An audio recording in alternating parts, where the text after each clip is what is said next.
it? And you've heard of the European Union and NAFTA, right? Well, that's globalization, the breaking down of barriers between countries. NAFTA, the North American Free Trade Agreement, is an agreement between the US, Canada, and Mexico that allows everything from toothpaste to field workers to move between them more easily. They make toothpaste in Canada? All right, and the European The Union EU. and CARICOM, they're the same thing, sort of like partners. Well, they are by no means equal in terms of economic power. NAFTA and the EU are farther ahead in the process than anybody else. But they're all based on the same idea, to join together in a way that makes the exchange of goods and services easier between them. What's so hard about load up on truck and drive it over the border in our next country? Borders are becoming a thing of the past, Jake. They were only ever just lines on paper anyway. Like a map? Yeah, right now it's hard. And it used to be harder to just drive a truck or a train or a plane across because of a thing called tariff. Fire! Fire! Can we go see the fire? No! Now, tell me, I hear about tariff all the time, but now when not really? Give me a break, no? I'm on a roll. Sorry. Jacob, please come set the table. So, what the tariff really meant? Some sort of tax? Well, yes and no. It's sort of a duty tax because the person or business that wants to sell something in another country has to pay a fee to get it in there.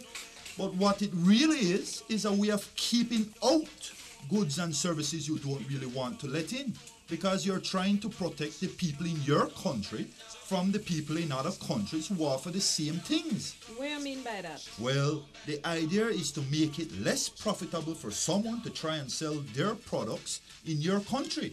Take, for example, wood furniture.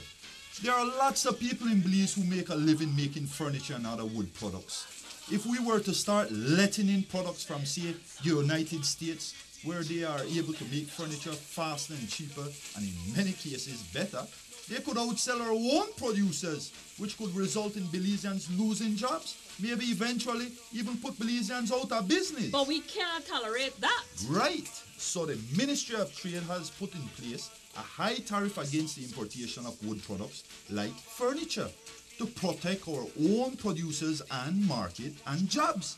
There are things called quantitative restrictions too, like on beef and hams. Ooh, I like ham. And it's something we are producing more and more of right here in Belize. We've even begun to export beef. It's what you call a developing market. We're just starting to get good at it.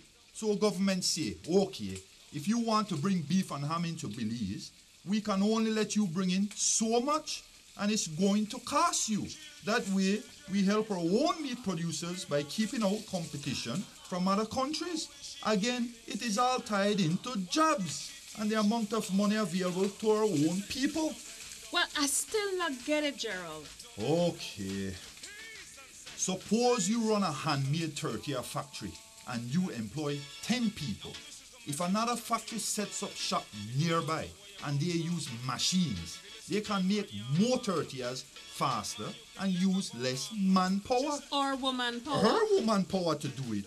They might even make them better. And all those things combined will put you out of business and your 10 people lose their job. Well, no machine can make tortilla better than me, darling. I know that, baby. But a lot of time, people want speed and convenience more than what is good. So what I have to do with borders? I want to know the same thing, Jake. Well, for example, Britain, France, Germany, Ireland, Italy, and Spain, and a bunch of others are all members of the EU. They have grouped themselves all together and stopped charging each other tariffs on each other's products. Britain can sell its products and services in France without paying any tariffs. Germany can sell its product in Denmark and pay no tariffs. Ireland can do the same, and so on and so forth. In other words, none of them charges a fee for an EU product moving around inside the Union. But if a country that is not a member of the Union wants to sell something there, they have to pay a tariff. From now on, crossing borders inside the European Union only means you bump into people who speaks a different language. All right, I think what you're to say is that the European Union, there was sort of partnership between the European countries, and that NAFTA, there was partnership between US, Canada, and Mexico, and CARICOM, between the Caribbean countries, and the European Union, NAFTA, and CARICOM, they're all the same thing. They're all trying to work the same idea. They're just at different stages in their development. And they aren't the only ones. They're the Mercosur, an association of South American countries, and the ASEAN countries are a group of Southeast Asian countries. All others are getting together all the time. Hello? Oh, hi. Yes, he is. Just a moment, please. Daddy, it's for you. It's a man for the computer shop. Thanks. Hello? Oh, yes. What did you find out? Jacob, you forget the napkin. And here,